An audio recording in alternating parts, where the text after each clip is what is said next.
Hey guys, and welcome to my channel. In today's episode, we have a very special location where we're going to, Warner Brothers Studios. Yes, this is kind of exclusive because not everybody has access to it. Well, yes, they do have access to the Warner Brothers tour, but I have special access because I know someone who works here, so he hooked me up with passes to the studio. So I'm going to be exploring some of the tour, but also some of the sets and looking at what's inside the secrets of Warner Brothers. And yeah, I'm super excited. So without any further ado, let's explore.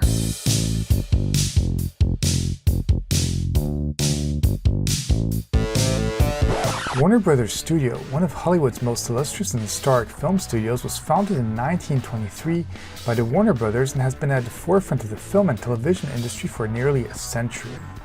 Nestled in Burbank, California, the studio's iconic water tower is a symbol of cinematic excellence. Warner Brothers has been responsible for creating countless iconic moments in cinematic history, from classics like Casablanca to modern blockbusters like the Harry Potter series. Today, Warner Brothers continues to produce and distribute an array of content, from movies and television shows to interactive entertainment, expanding its legacy into the digital age. This is one of the wonderful things about having studios, is that they have a ton of streets that look like, I'll say, generic America. It could be the 50s, the 60s, 70s, 80s. We don't really know, but it's also an America that is fantasized America. So you see a perfect America in every one of these streets. But what is cool about having these kind of generic streets is the fact that they can be molded into pretty much anything. And when you go and walk through these studios, what's funny is that all of these streets really do look fake. I'm not kidding. It really looks like everything is staged. But when you look at movies, series, whatever they film right here, everything looks so real. But that's the magic of cinema. It's the magic of cameras and the fact that they grade everything, and sometimes the blur behind the people makes everything look like fantasy. But yeah, whenever I walk through these streets and I'm in studios like these, I'm just in awe that I'm in America, I'm in Los Angeles, and I'm somewhat living my dream. The Warner Brothers lot is a mesmerizing world of cinematic magic, boasting a remarkable array of sets that transform the studio into different cities and places worldwide. From the streets of New York to the cozy suburbs of America, the lot's versatility is outstanding. One of the most iconic features at the Warner Brothers lot is the central perk sofa from the beloved TV show Friends, located in the central plaza in front of the iconic show's fountain. Inside the studios, there's also the Warner Brothers Studio Tour, which allows visitors to hop on an open-air bus and explore a semi-guided tour of these incredible sets and gain a behind-the-scenes look at the filmmaking process, making it a must-visit for movie enthusiasts eager to experience the enchantment of Hollywood up close. Now, this is the magic of Hollywood. We are inside one of the buildings that is used for a lot of the shoots, and as you can see from the outside, well, it looks like New York. But right here inside, well, it's pretty bare. And this is kind of the magic of Hollywood, because they usually have a lot of facades of buildings and they do a lot of exterior scenes for the shoots. But then if they need some interiors, they also have access to these interiors. They keep them kind of bare. And then when they need to transform them into a room, whatever the setting may be, well, they transform them. And by having these kind of wooden buildings with a lot of empty space, it creates the perfect situation in order to be able to shoot whatever you want to shoot. The facades of fake buildings with bare interiors are truly the signature of being inside a movie studio. These interior structures serve as blank canvases, allowing filmmakers to adapt them to various filming scenarios. Whether it's a bustling metropolis, a quaint small town, or an exotic international location, these versatile interiors provide the backdrop for countless film and television scenes. The ingenuity lies in the ability to transform these empty shells into vibrant, authentic settings through set decoration, creating a dynamic environment that can transport audiences to different worlds. The same goes for the exterior of these buildings, which are constantly updated to fit the needs of the specific movie or series being filmed at that location.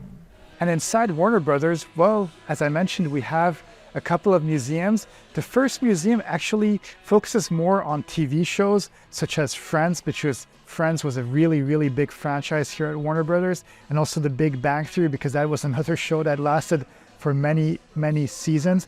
But also in this museum, they also show quite a few costumes from different eras, from different periods, from different films, going from Space Jam to old films like Casablanca. And I really love looking at all of these old costumes because you can see all of the detail in all of them. But also I love seeing all these TV show sets like Friends, because I grew up with Friends. I'm a 90s kid, and that was a very popular show back in the day, and I think that it's still a very popular show nowadays too.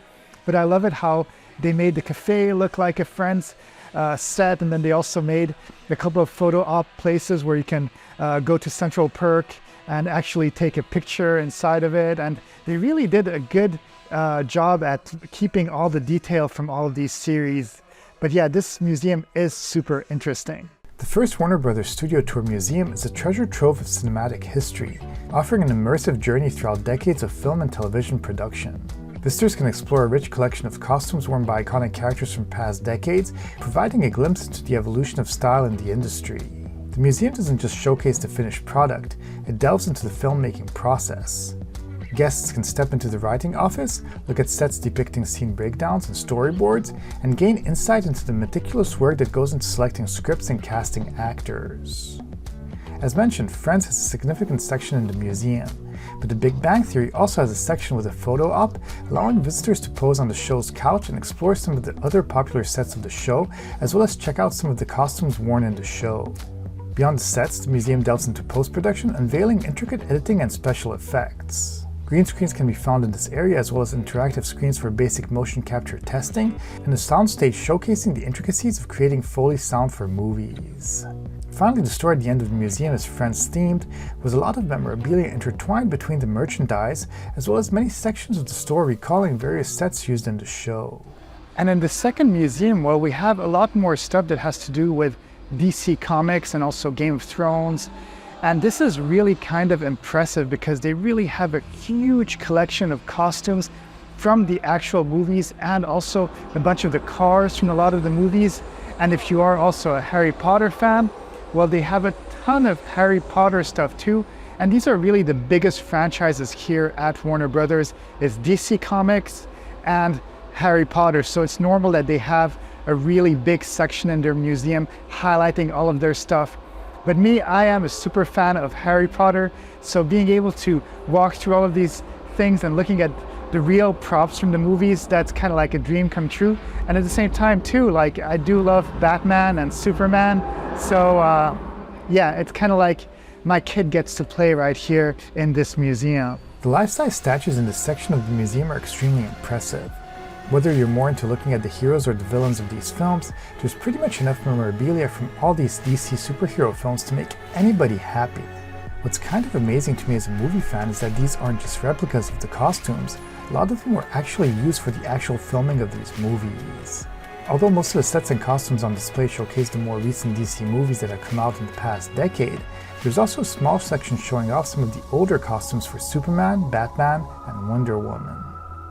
Additionally, looking at different iterations of the Batmobile and Batplane really shows how much each movie truly has a different artistic style to them.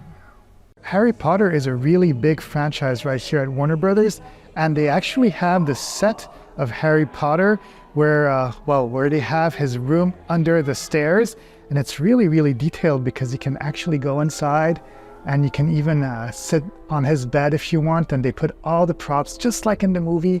And it's too bad because I can stand up all the way, even though I do have some stairs right next to me, but I'm still glad that he got an upgrade and that he got to go to Hogwarts and become a magician. It's a much better life. This section of the museum offers a captivating experience for fans of the Harry Potter and Fantastic Beasts franchises. Visitors can immerse themselves in the magical world of wizardry, exploring iconic sets, costumes, and props from these beloved films. The attention to detail in all of the Harry Potter section is enchanting and truly allows guests to feel as if they've stepped into J.K. Rowling's enchanting universe. Beyond the wizarding world, there's the usual gift store, but at the end of it, there's a delightful surprise for fans of the Barbie movie franchise with a small section dedicated to this iconic doll's cinematic adventures, filled with numerous costumes and some of the props that were used to create this blockbuster. Another thing that is really amazing here at Warner Brothers is the fact that the office buildings are really beautiful. Every single floor of the main office building at the Warner Brothers studio, well, looks like a sort of museum because every floor has a bunch of memorabilia from a lot of DC comics, DC movies, and also a bit of Harry Potter stuff too, but mostly a lot of DC stuff, so you get to see a lot of superheroes, big statues, small statues, a lot of artwork, and it's kind of cool how every floor also is designed in a different way. So they must have hired a bunch of different kinds of artists that would basically decorate the floor one way or another. But working in these sort of open spaces that have a bunch of memorabilia and knowing that you are kind of influencing pop culture must be a really cool work environment. So I think that a lot of the workers right here must be super duper happy. The Warner Brothers main office building spans over 2 buildings, each with 7 floors. With open floor plans featuring games and open kitchens filled with snacks and beverages, these office buildings exude a friendly, homely vibe. What truly amazes me here is the amount of work put into all the art installations found throughout the various floors. Additionally, being able to decorate the office with all of the artwork is a statement about how much art was created via DC Comics, Harry Potter, and the numerous other franchises that the studio has incorporated into pop culture. Warner Brothers Studio truly is amazing, and I feel like I've seen so many darn things, from the museums to the sets to the beautiful office buildings. And yeah, this once again makes you dream simply because you're, or I am, in Hollywood, and this is where the magic is made, where all of the movies, where all the pop culture is born. But yeah, having seen all of this, I think that this is the perfect place to end this video. I really hope that you guys enjoyed coming on this little journey with me, looking at Warner Brothers. And if you did enjoy it, please be sure to subscribe, hit the like button, leave me a comment too. Let me know what you thought about this place. Let me know if I missed some things. This studio is pretty big and there's quite a few things to see, so I'm sure I missed some stuff too. Okay, well that's it. Have a great day and I'll see you guys in the next video.